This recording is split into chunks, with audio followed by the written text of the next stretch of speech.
Hello, Dr. Dyke Drummond here at the home of thehappymd.com in beautiful Seattle, Washington. Welcome to the latest episode of the Physicians on Purpose podcast. Tools so you can recognize and prevent your own burnout. Stories of burnout put to its highest and best use, and wellness leadership strategies. Everything you need to be a physician on purpose.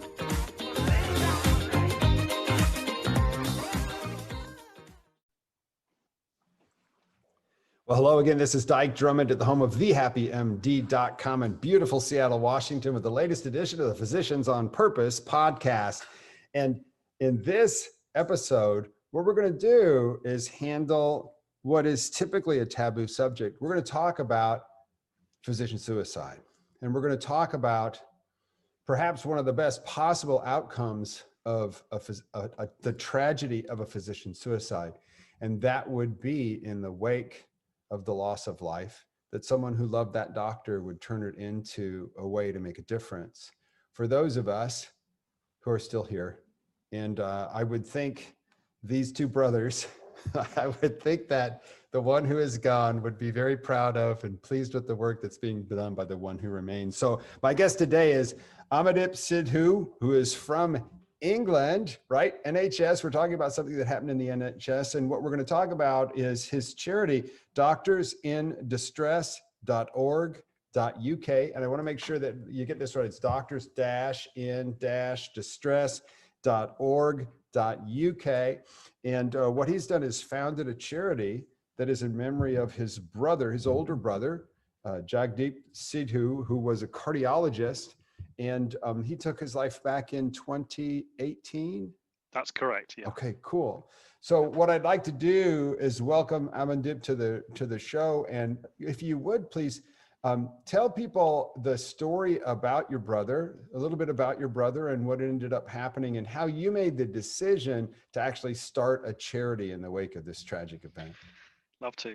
First of all, thanks for inviting me on your show. I'm really glad to be here, and I've admired you for quite a while, so I'm a little bit humbled to be here. So, really? Okay. Hopefully the nerves don't get the better of me. So I took an interest in physician health very soon after the passing of my older brother. As you said, he very sadly took his own life in November 2018. And the story is actually fairly typical. I realized very quickly after what happened, but sort of rolling back a few steps, my brother was a typical doctor, very, very academically orientated, never got anything, other than a grade A at everything he did. And for those familiar with the UK system, he took on extra, what we call A levels, but, this is sort of your pre-college entry subjects and exams. So, he really sailed through his medical career. And he chose medicine actually from a very young age. I think he was only about 12 or 13 because he really had a gift for just studying hard, being able to memorize and understand complex situations and very, very good at problem solving. So he decided that he wanted to really go into medicine to really make best use of that. But also from a personality point of view, he was a very caring individual. He'd always, be, the one to go out and help people and really put himself forward to be that sort of very much of a people person, really in teenage years. So he sailed through medical school. He went to University of London and won all the usual prizes and accolades and rounds of applause, etc., for being the most intelligent, and did his sort of equivalent, as you guys call it, his residency. And he got to sort of the highest level of medicine, in his sort of mid-30s, and what we call a consultant, but I think your equivalent's kind of a slightly different terminology, but I guess equivalent to sort of a chief of staff or lead physician, as it were, for cardiology. And he decided never actually to go into surgery. And he won't mind me saying this, but he was a little bit clumsy with his hand. So, my dad said to him, look, just stay away from that. Just do some diagnosis and be a physician. And stay out of the kitchen too, right? Indeed. Yeah. He wasn't, he could never carry a tray of drinks, for example. He'll always stumble around. My.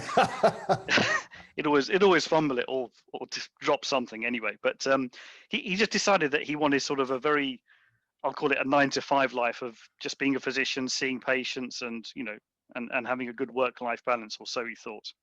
So he worked very, very hard to get where he was, but things started to really, I guess, unravel about 2 years before he passed away. And for the first time in his life, actually, with him being the older brother, there was a 5.5 year age gap between us. For the first time in his life, he reached out to me and said, I needed some help and advice on something. So I thought, okay. And he just said he wasn't sleeping very well. He just said, work's really pressurized, and there's just so much, so much of an intense workload. And with myself being a pharmacist, I was able to sort of guide him to just some simple remedies that you can buy over the counter over here in the UK. And so for that sort of moment in time, things started to get a bit better for him. He was sleeping a little bit better, and I think because of his workload, he was also still doing on calls at sort of the age of 40, 42 years old.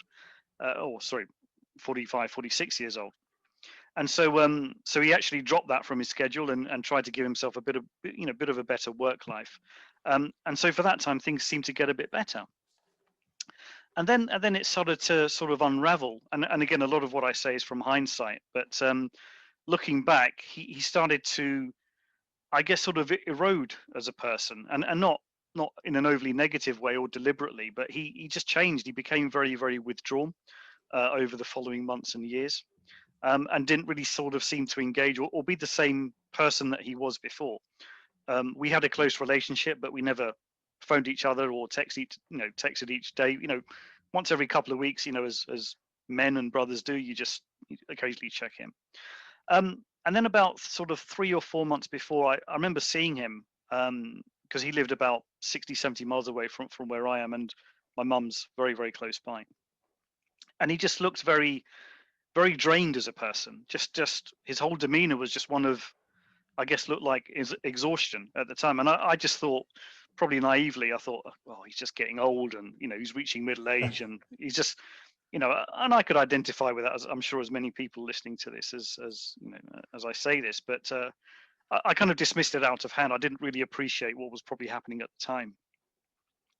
And then what happened was sort of late October, early November, he really looked just very, very different as a person. There was no, I don't know how to describe it, but there wasn't sort of like this energy aura around him. There was I just looked at him, I remember very clearly, and just seeing sort of like just an empty shell of a person. There was no sort of life spirit there, and I didn't really know what to make of it or take it too seriously.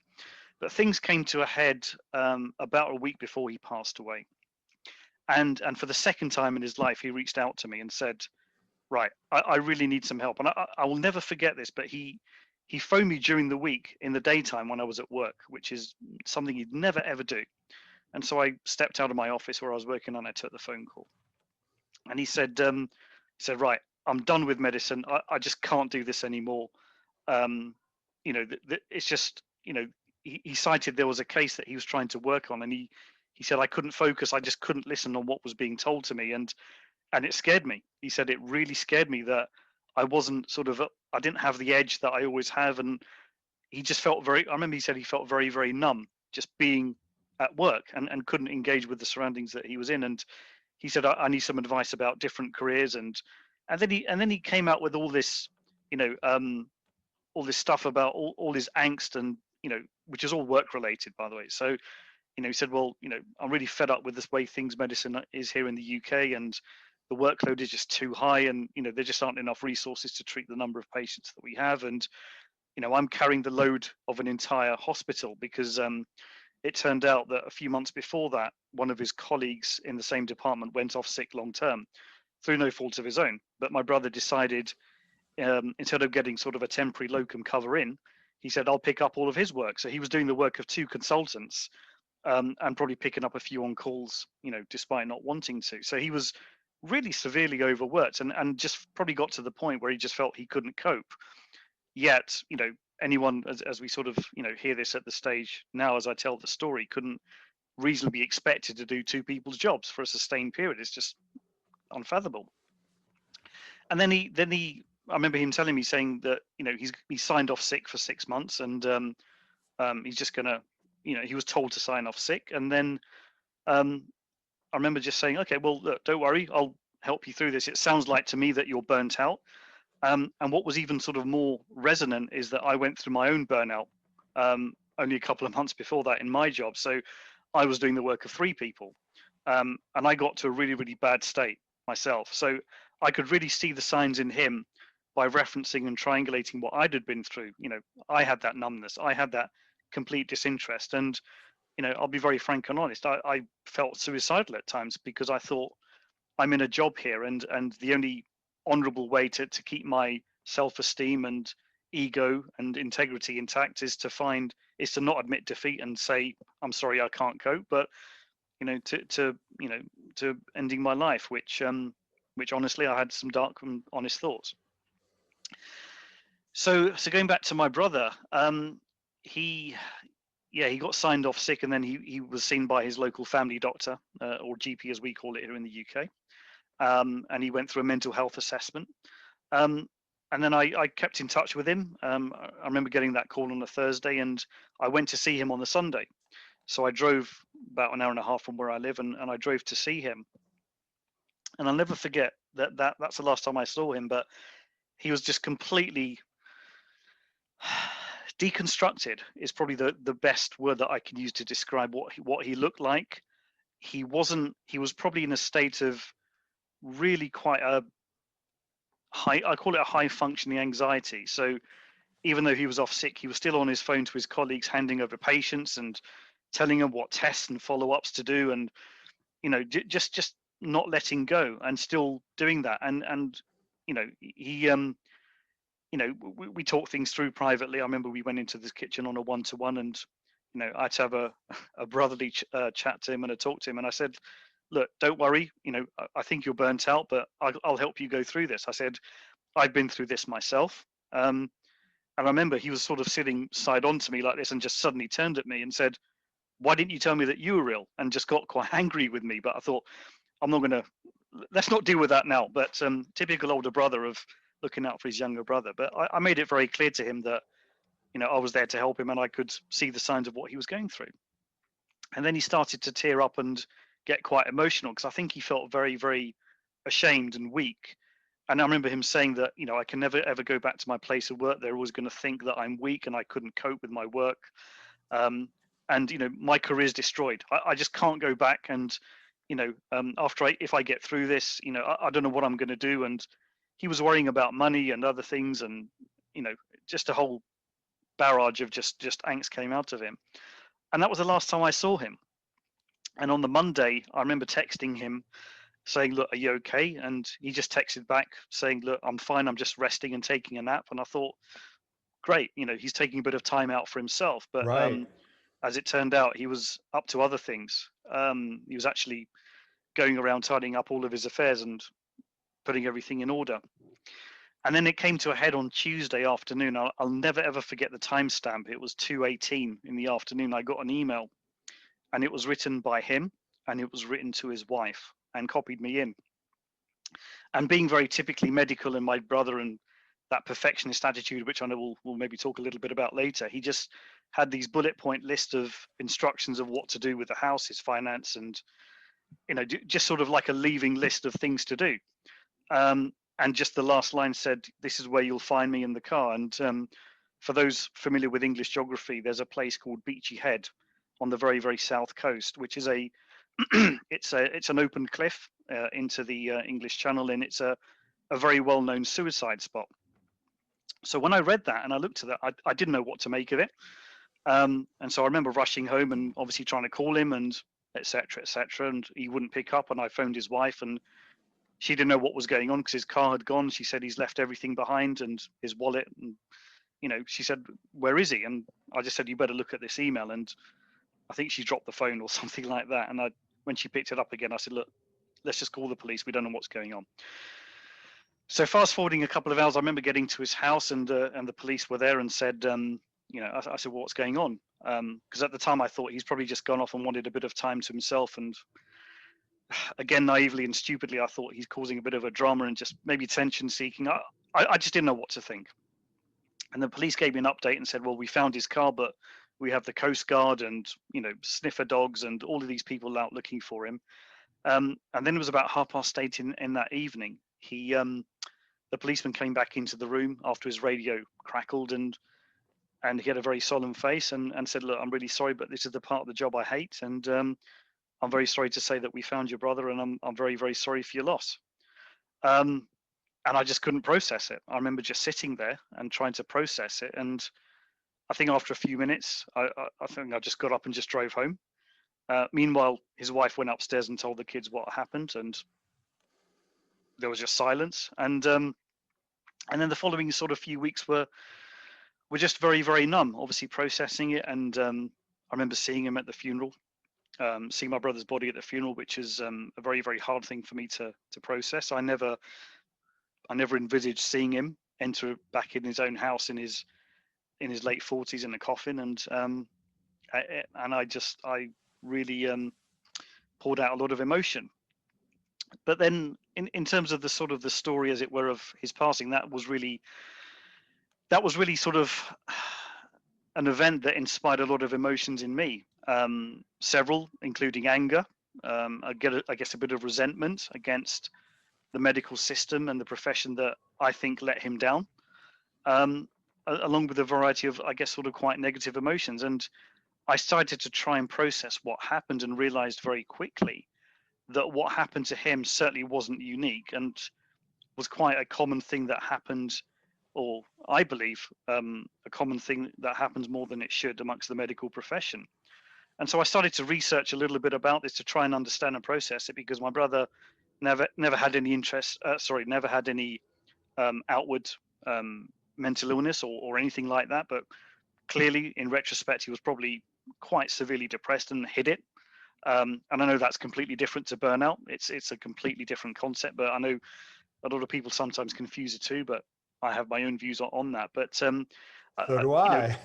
Indeed, as I've read, very, very, as you put it very eloquently. So, I started to process and just triangulate it with my own experience, and I just realized that he was just burnt out, and he probably reached a crisis point where he felt that the only logical thing for him to do to end his suffering and pain was to take his own life. And I know my brother, he was he was scared of heights, and so for him to drive to a spot about 100 miles from his house and to then probably immerse himself in that openness of beautiful scenery and the sea, you know, was obviously something that he felt that he needed to do to end his pain. But I know that he wanted to send a very clear message to say, look what's happened to me. Look what the system has done to me.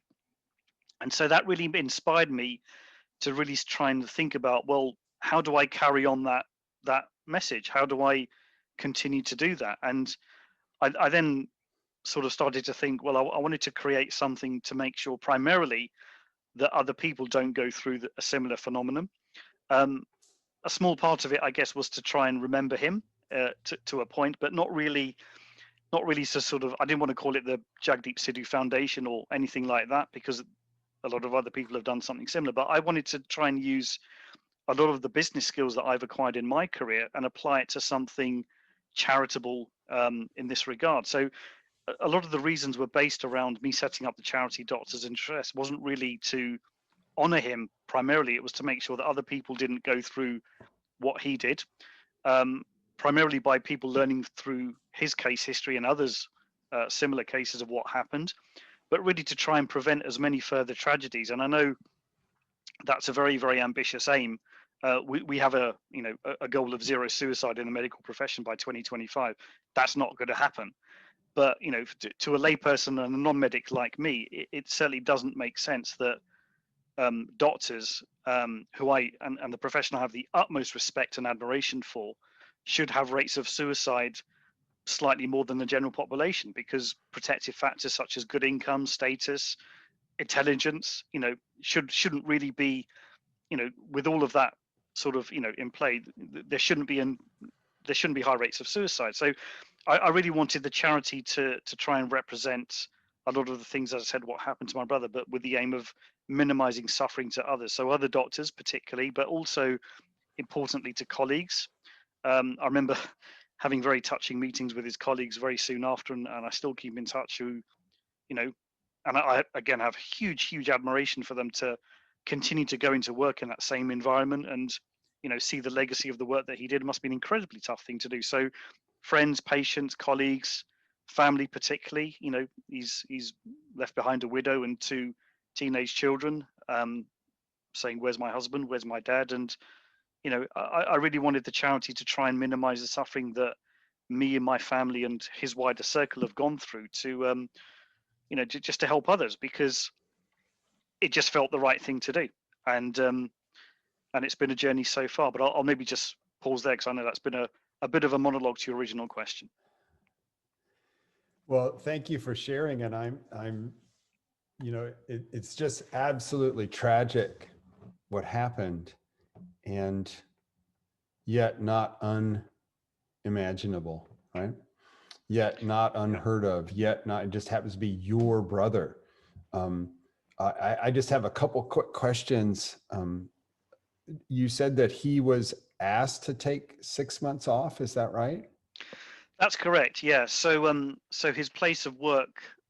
So he was actually approached by. It was actually a nurse that spotted my brother was very agitated and in the phase that he was in, probably in a high state of functioning anxiety.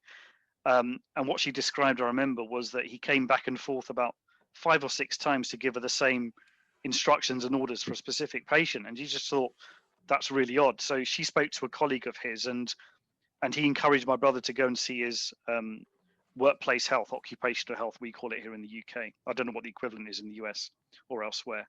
And they said, as a very, again with hindsight, as I've now come to learn, very wrongly, a draconian measure of, right, you need to stop working immediately and disappear, which I think, when people are in that situation, is probably one of the worst things you can do. Because and as you have, you know, more eloquently said in a lot of your publications and you know, and blogs, etc., in the work that you do, is, you know, people who burn out are actually quite hardworking people, and the protective factor that's been keeping them there is their work. So to suddenly remove that single thing that's been sort of keeping them going but has broken them in a very draconian way can be immensely destroying. And I think my brother probably looked at that and thought, I can't practice medicine now. I can't be a doctor who I want to be, who I've been all of my life, all of my professional life and adult life. I have now been stopped from doing that. And that was probably the tipping point that made him realize that, as an individual and a human, he just felt completely worthless. And maybe things could have been done differently. Yeah. And sooner or later, you have to mention the S word, right? Shame. Indeed. The F word, failure. There's no way, and the programming runs deep, because there's no way I could ever come back here again. When you and I, outside the fire, can observe that, well, there's no way you can carry on right now. Let's get you the care and the rest that you need so that you could potentially come back. And this isn't abnormal, right? And everybody goes through it. It's just that you're having a much more difficult time recovering from it. And I also just want to note that your brother is oldest boy and a brown man. So not only was he achieving all the way through his studies, through his medical school, through his performance, through his position in the institution that employed him at the time he died, but he was doing so having suffered all sorts of discrimination and other things along the way. He had doubled down on success in a way that made failure something that seemed like taking his life would be more acceptable, even Indeed. with a wife, even with teenage kids. Oh Yeah. my gosh, I'm so sorry that happened to you and your family and his family. Thank you.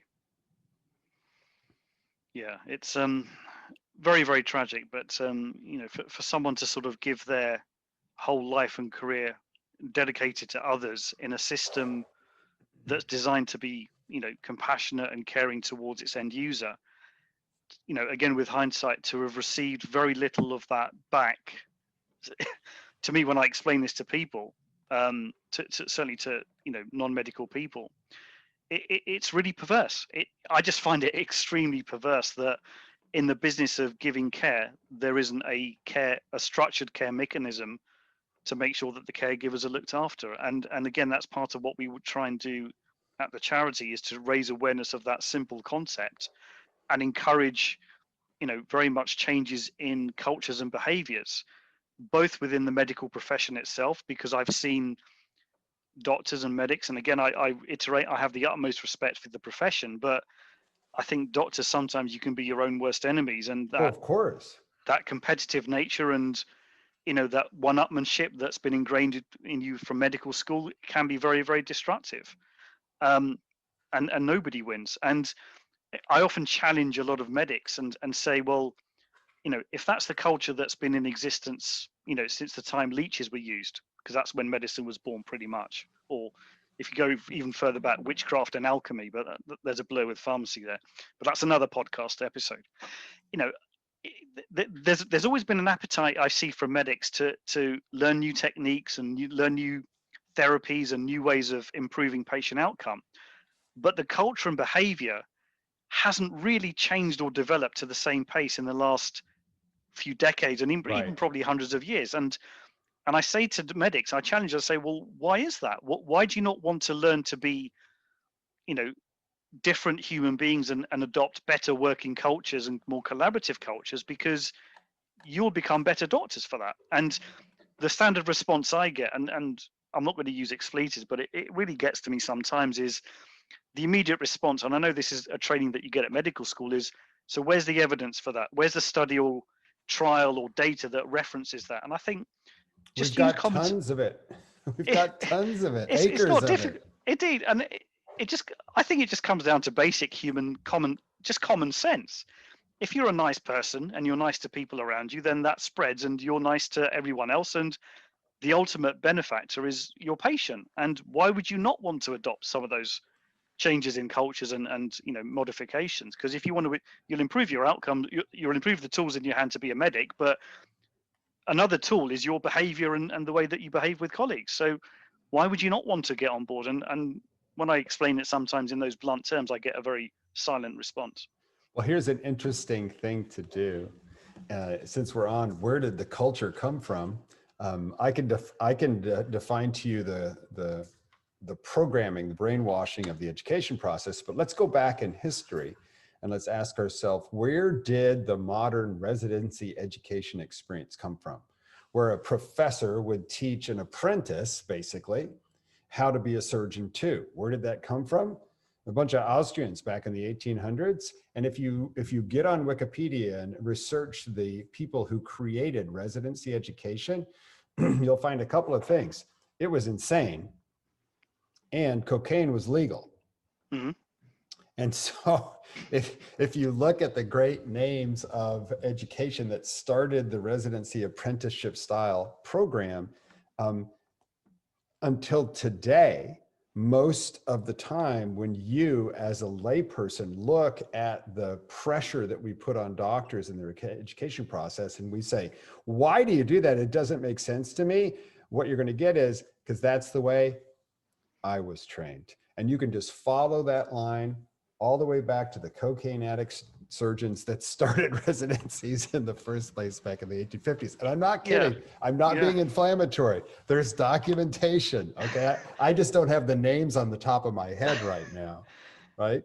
So, sorry, but it's that famous phrase, that's the way it's always been. Right. And right. I think now's as good a time as any to say, is that the right way to do it going forward? Right.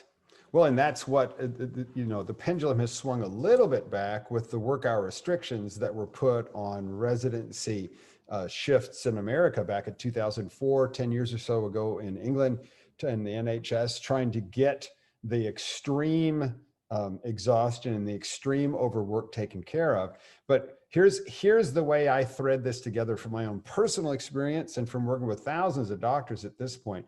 First of all, the selection process for doctors is a little bit unusual because we are a subset of the human population. A person who looks at medical school and says, yeah, I want to do that, that's a different kind of a person. And one of the things that they have to be driven to do is to give, to help, to heal, to put somebody else first naturally and automatically, because I'm here in service.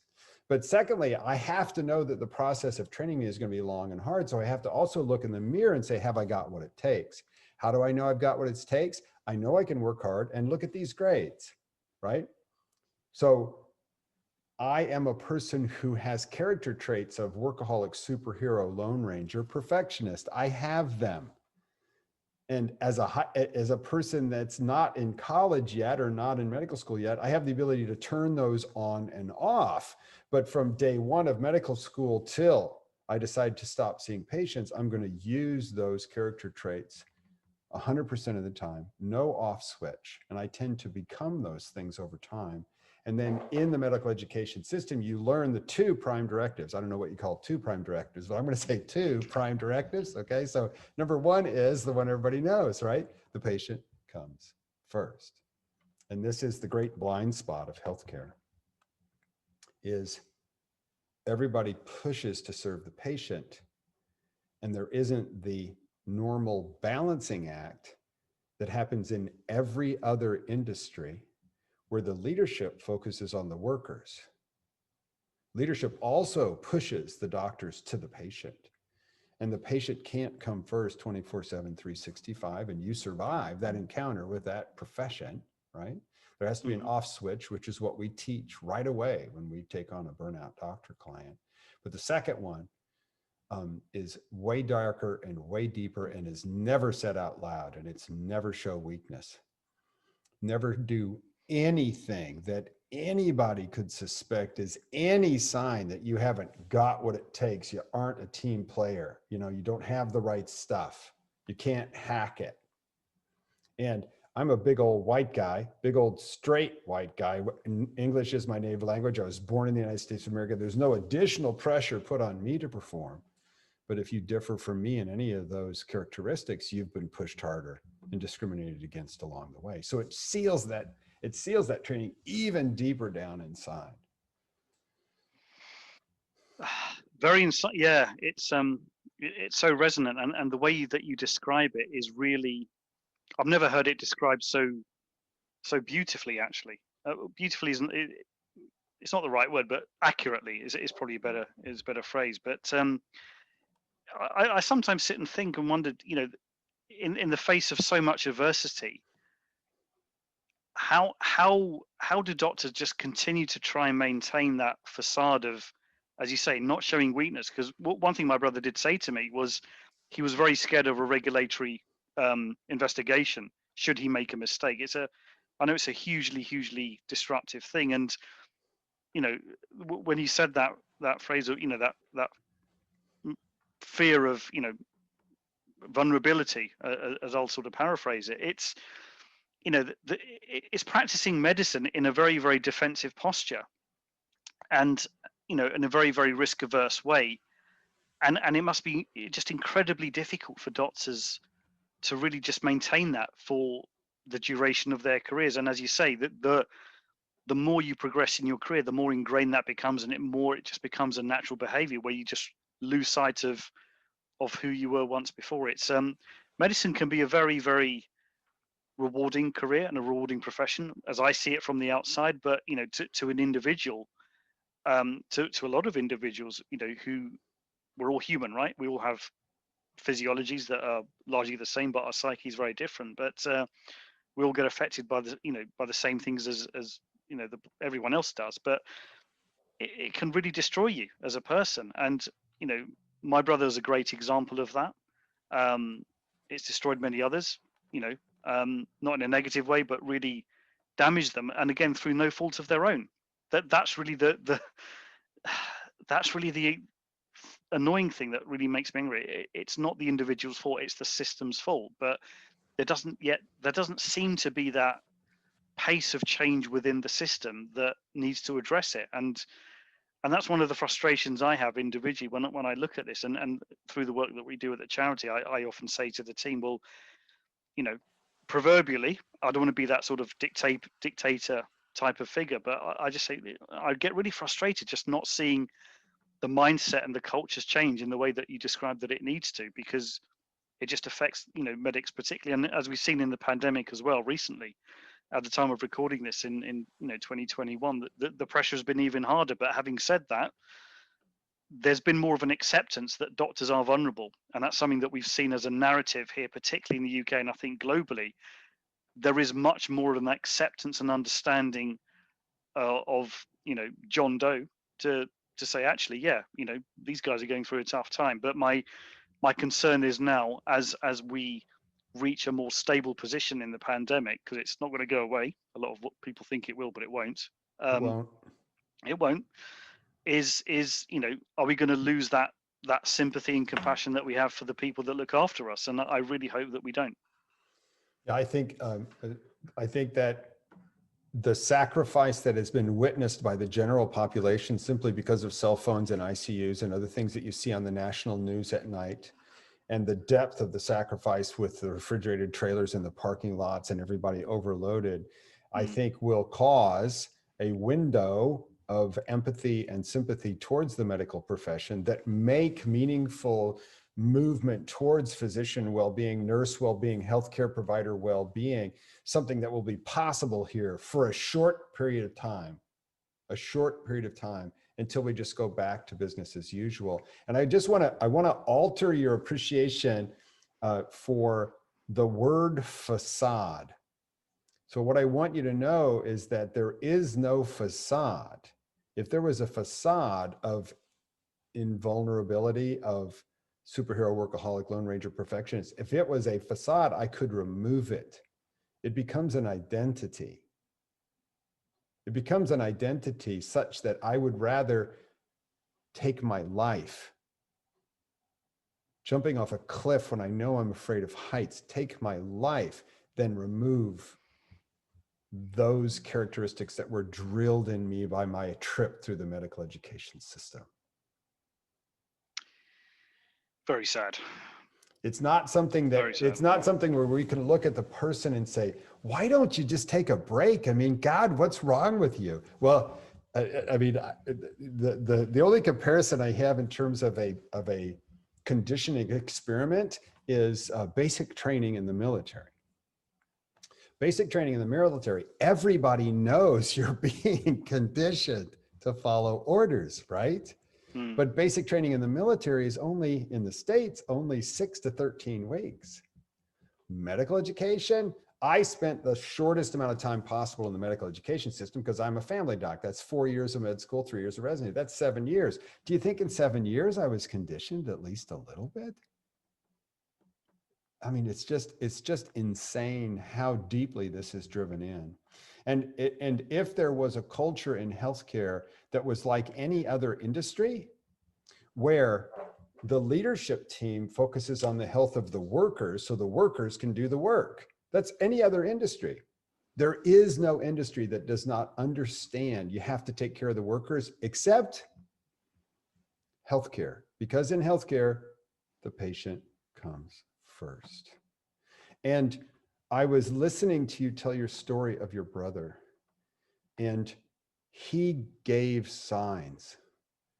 But what I want you to know is you could have reached out and you could have held him and hugged him and tackled him to the ground and expressed your love for him and asked him to take a break. And he still might have refused to, and it might not have changed anything. That's how deep this goes. Yeah, it's But somebody at work knew. I think more than one person knew, but because of stigma and taboo, didn't want to face it or raise it.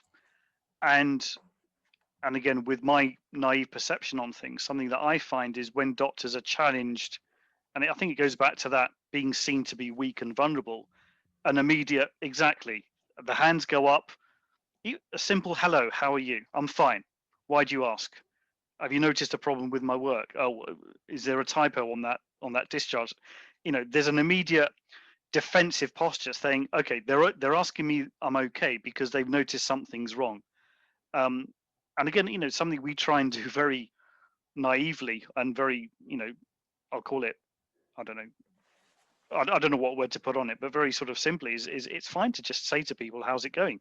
And it's a very, very small thing that can sometimes go a long way. But I'm confident, and I know that throughout my brother's medical career, I doubt a single person or a single colleague just asked him, "Hello, how are you?" Genuinely, I know it's a phrase that we say, "Hi, how you doing?" But genuinely said, "Look, how you doing?" I don't think he ever got that, and that's part. I think that goes down to a lack of compassionate and strong leadership um, of the health system, of doctors. But it's very, it's very, very, it's very sad that people just have to carry that, or go through that, that journey that you describe of conditioning and just operating in that way. It just takes its toll, and very sadly, as my brother showed, it can reach a peak, as it were, that can't be climbed down from. Well, and notice how the standards that are driven in deep as being the only acceptable standard, which is perfection, are unattainable on this physical realm, right? You can't live up to it. You're actually pre-programmed to burn out. So why do medical schools do that? Because I believe that's where it starts from. I'm going to tell you what I told you about 10 minutes ago, because that's the way it was. That's the way I did it. That's the way Mm, I was taught. Now, I'll show you how I can show you with a quick diagram. I'm not going to do it right now, but that medical education is the energetic equivalent of waterboarding, not because they designed the process to do that to you. It just does, because there is no option to call in sick. I'm sorry, I haven't slept in 36 hours. I'm not going to be able to show up for work today. You would never do that. Ever, ever, ever, ever, ever. Because, you might even get drummed out of the program, and you've been trying to get here for 6 years in the first place, right? So it's not that anybody's trying to do this. It's the way the system has been set up since the beginning. It's a rite of passage, because medical education is a survival contest. All you have to do is get to the finish line and you're free. The challenge is, by the time you get to this finish line, you don't realize that you're free. indeed, The yeah. Or world's your you, the yeah, I world's was going your to say, oyster, right? indeed, or you know, or you create your own finishing line. Right. And Mm, sometimes with tragic consequences, right? yeah, So what I want to do is I want to split our interview, our podcast, into a couple pieces. And we've now heard the origin story of your brother and of the charity. What I'd like to do is talk a little bit about the services that you offer, the way you've decided to support.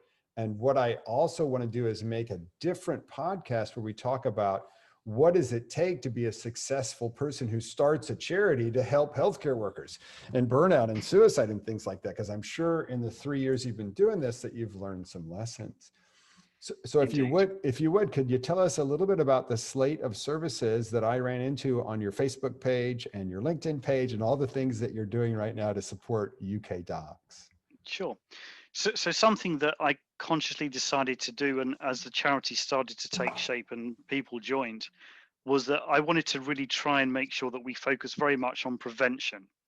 Here in the UK and indeed elsewhere, there's lots of physician health programs and helplines, etc. But I really wanted to try and do something that probably wasn't being done as well as it should be, or there was a gap. So what we do is try and focus very much on prevention. And at the moment, the primary way that we do this, and again, we're limited by the funding that we can have and attract, is really to try and provide what we call reflective spaces or talking spaces. So these obviously, due to the recent pandemic, is for the moment these are online, but we hope to be running these in person. These are facilitated groups where doctors of a similar breed or an area of interest can come together and just talk about the emotional impact of their work. And we see the real benefit of that, and the feedback that we get from doctors in first of all, they say, number one, it's great to be in a like-minded group, because other groups that we sometimes access through our work or others, we have to sit and explain what we do, and there's different skill sets. But here we don't have to explain. We look at somebody else, the other 8 virtual people in our group that have worked in ICU, we just look at each other and we know what we're going through. And I should say as well that all of our groups, we have facilitator-led hosting, as it were. So these are trained psychotherapists, these are trained professionals, to group analysts, to make sure that the dynamics of the group and people can extract the best benefit from that. So a good example of the first groups that we ran, and it was actually the first of its kind in the UK, back in September of 2020, was for doctors with long COVID. So as long COVID started to manifest itself, there was quite a cohort of doctors that were really affected by it. And we've actually run a second round of groups for those doctors, where a lot of them have found immense support, again, just by being in that same environment and primarily not feeling alone. Again, when I triangulate back to what my brother felt, and everything that we do at the charity, I try and triangulate to say what could have saved someone like him, what would have helped, because that way I know that can be meaningful going forward. So had he had access to that downtime to be able to talk about the impact of his work in a non-judgmental environment, without fear of shame or retribution or anything like that, things may have been different. So that's really the primary way that we do this. We bring together groups. We don't just do that for doctors right now. We've broadened that out to nurses, midwives, and other healthcare professionals that we have a rollout. So we do various topics. And one particularly successful one is for doctors that identify of Black origin or African origin and heritage, because again, we touched a little bit on racism, and some of the stuff that I've seen come out of that group, again, being very, very new to the profession and sphere, I never realized had such an impact on doctors themselves. So they can talk about that in a very safe space, again, without the fear of retribution, shame, publicity, etc., etc. So that's really the primary way that we do things. But on the periphery, we try and really focus on doing three things. Is number one, to deconstruct stigma. So we talk about things, we run publicity campaigns, we publicize cases, we try and talk about the topic of adverse physician health, mental health particularly, because we feel that will break down stigma. Secondly, we try and encourage changing cultures and behaviors within the profession and the health system. That's linked to stigma. And thirdly, promoting the value of good, strong and compassionate leadership. And because of our health system here in the UK, with it being government and state funded, we particularly try and influence government in that regard to make sure that the doctors that they're essentially paying for are looked after. And I guess to summarize that last point a bit better, and my brother actually phrased this beautifully. He said, at the moment, simply, and I know this is not just UK based, but globally, there just aren't enough resources to treat the number of patients. Everyone's living longer. There are more people around, yet capacity, the number of people, the tools hasn't grown in comparison. So you're naturally going to get a pressure point. So it's quite a melting pot. But in terms of services that we provide, that's largely what we do. And we rely on charitable donations and funding to achieve those. Well, and what I've found over and over and over again, especially since we also train physician leaders, we train physician wellness champions inside organizations, and we go out and they say, how do I get started? And what I found is that it really doesn't matter at all. If you can get a group of doctors or nurses or EMTs or whatever, right? Keep them in their tribe though, if you can, right? So nurses and doctors, they mix okay, but they mix better if there's only nurses and only doctors in the group. But anytime you can get them away from work and away from the patients to talk about what it's like to be a doctor or nurse, is therapeutic. And it doesn't matter what you're doing. You could be doing, you could be going on a walk. You could be skiing between Zermatt and where? Verbier? Yeah. Yes, indeed. That's one of the fundraisers, by the way, is an That's Alps, right, yeah. an Alps traverse. You could be, we've even had people doing bowling, 10-pin bowling, right? And it doesn't matter what you're doing. You're just with your tribe away from work, sharing the real beef. Sooner or later, the real beef will come up about what it's like to actually go through the experience of being a doctor in the first place. And another thing that you did was somehow you got Claire Gerada right up front, right? And tell us who Claire is for those who don't know who she is. Yeah, so Claire has quite a varied and wide background. She's a family doctor, but she's held very senior positions within the health systems and as is a government advisor as well on certain issues. So she's held. She was made a Dame recently. So received very, very high royal honours for her work, primarily for setting up Practitioner Health, which is England and Wales's only physician health programme. And that's been established, I think, for about 10, 11 years. But she's also been president of the Royal College of GPs. And I believe she's standing for election again imminently. So, may see another tenure in that role. But she's held very, very senior positions at the BMA, which is the British Medical Association.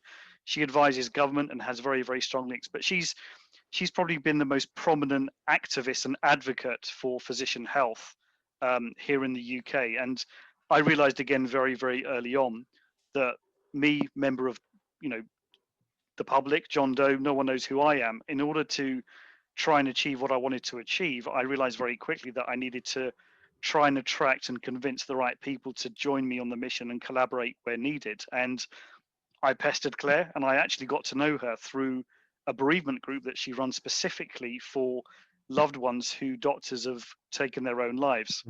And when I joined that group, there was about 7 or 8 members. And we're now up to 40 or 50, and it grows every few months. So that's really where I got to know Claire initially. And, we started sparking off in a few things. And me being the person that I am, I was on a career break after my burnout. So I took a year off my work, and I decided in that time, I'm just going to set a charity up and then just see where that goes. And I managed to attract Claire, and, we work very, very well together. And I have to say, she has a cracking sense of humor as well. She does. I agree. Well, and another thing that I'll just point out is that her program is crisis intervention, the program that the NHS is asking her to run. You are prevention, and you're using the social, tribal, cultural, internal support mechanism to do it. I think it's a great place to be. It's train the trainer to get everybody out to have a local group meeting. It is actually going to, I think, work for you, especially as a preventative medicine for burnout and depression in doctors. So congratulations on behalf of your brother and all the people that you've helped along the way, who you'll never know chose not to do that because of a conversation they had at one of your groups. Yeah. Congratulations and thank you. Let's just talk about how people might get a hold of you. It is, let's see, doctors-in-distress.org.uk. And Doctors in Distress is a presence on Facebook and LinkedIn. Is there anything else you'd like to say before we take a little break here and come back and record another episode that talks about running a charity like this? No, I think I've really enjoyed this. And I think, any doctor that's listening to this, I would just encourage them, please try and take in what you've heard. If you are in a state of crisis, or you're feeling as though that you need to reach out for help, please do not feel ashamed. You're not alone. There are resources out there, and there is help available. And please learn from my brother's case and other cases that there are always other solutions out there. And I certainly want you to be as healthy as you can be, and I know, Dyke, you do as well. So if you are listening and you need help, just reach out for help. It's totally fine. Nobody will judge you. Nobody will make any negative connotations out of that. And be as healthy as you can be. It's not a career-ending move to ask for help, even though it does violate your never show weakness programming. And then I'll just say, one of the hints that you need to take a break is when that little voice in your head says, I'm not sure how much longer I can keep going like this. That's enough to ask for help right there. Great. Well, thank you. Amandip Sidhu from doctorsindistress.org.uk. This has been Dyke Drummond at the latest of the Physician on Purpose podcast. We'll see you in the next show. Until then, keep breathing and have a great rest of your day.